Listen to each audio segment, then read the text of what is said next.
Hey everybody, I just wanted to make this video to respond to your focus question responses on this week's topic on metaphor and meaning.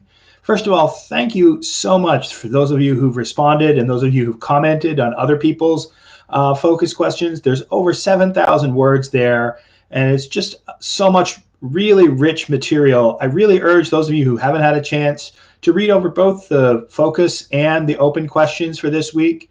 It's a really central subject in linguistic anthropology and in sociolinguistics and in cognitive linguistics. And really, it's something that will be well worth your time to know and to have in your toolkit as you go forward in the profession. I know that some of you still want to contribute or want to take some time and think about your responses. Please do so. Don't feel that me putting up this video should stop you. In fact, it should encourage you to think about what it is about this subject that might be important or relevant. In my focus question for this week, I asked you guys to reflect on the issue of how do we know if metaphors are alive, which is itself, of course, a metaphor. Metaphors aren't literally alive.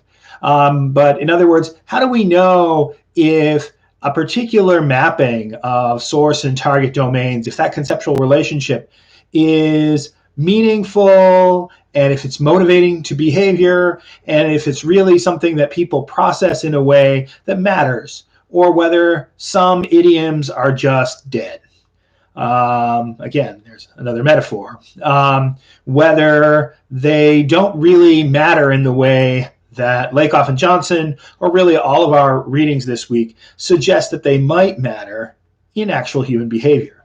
So how do we know? How do we figure it out? This is a tricky problem, and the bad news is that there is no really strongly agreed upon answer. There are people on both sides of it, and it's okay for you to struggle with it, because methodologically, it's also something that's very hard to struggle with.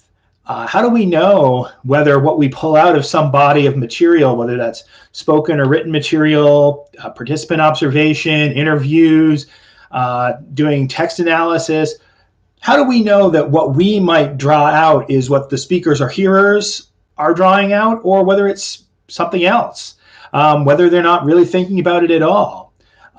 There are lots and lots of metaphors. Yes, absolutely. And one of the values of Lakoff and Johnson and really Lakoff's body of work over the past 40 years on conceptual metaphors, we know that there are a ton of metaphors, more than most people ever realized. And that makes it worth studying.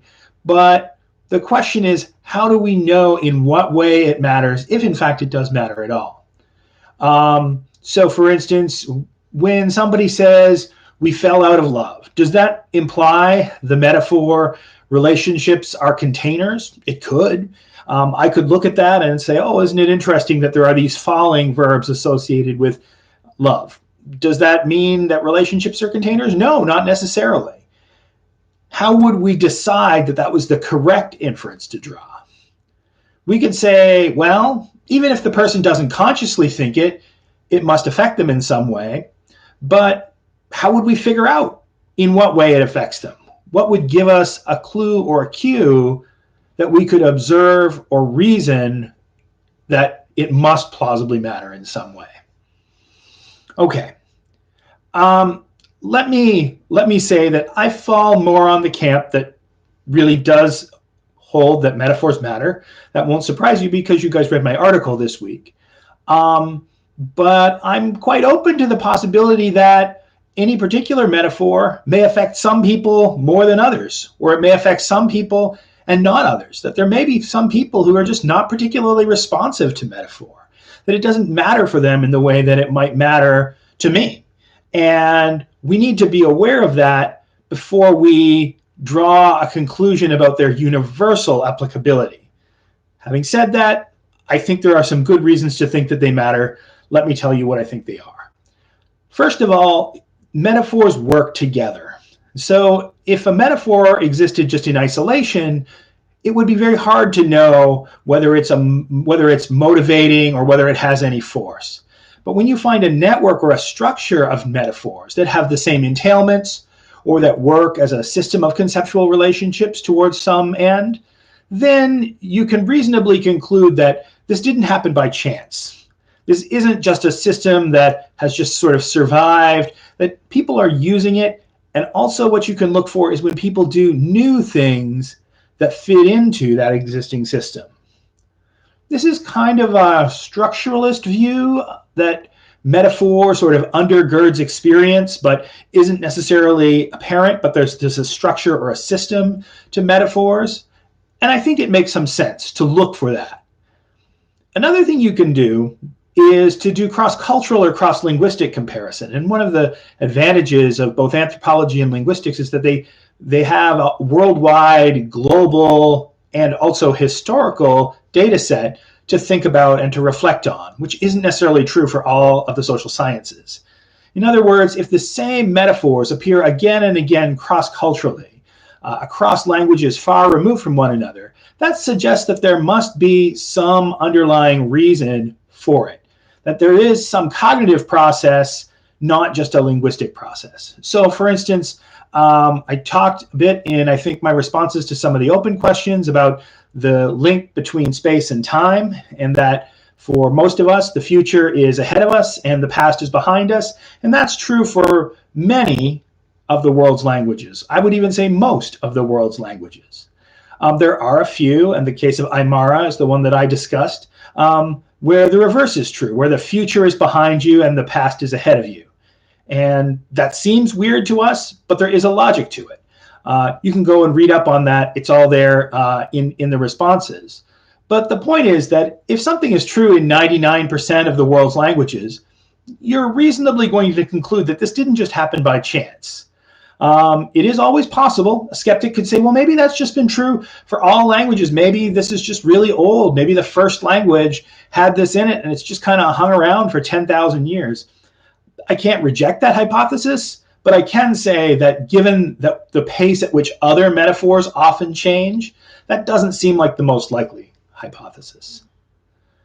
A third way you could look at it, and it's not the way we would look at it in this course, is the way that psycholinguists look at metaphor. There's lots of experimental evidence that suggests that metaphor really matters. So for instance, metaphorical tasks that are given to participants in an experimental setting that measure things like response time or measure error rates or other measurable aspects of behavior. And this, for anthropologists and linguists who don't do this too much, although psycholinguists certainly do, it's maybe not the most satisfying way, but I'm here to assure you that there's lots and lots of good evidence that suggests that metaphors do matter in ways that the individual doesn't really perceive, but that certainly are detectable in an experimental setting. But for a linguistic anthropologist like myself, one of the ways that is most satisfying to me is because I'm not just observing language, but I'm also observing non-linguistic behavior, is to see whether there are connections between the metaphors that I'm seeing and the non-linguistic behavior I'm seeing. And in my article that you read, you saw that that was the case that I was making, that there was a connection between a system of thought about pedagogy and about children and about education and a system of metaphor. The metaphor wasn't designed in an explicit way. The metaphor was emergent from a system of behavior and principles and philosophies that were underpinning the whole system. But once it came into existence, it sort of took on a life of its own, and it became this systemic, structured way to look at, in this case, the metaphor of greatness. Now, this doesn't show that the metaphor causes the behavior in a very simplistic way.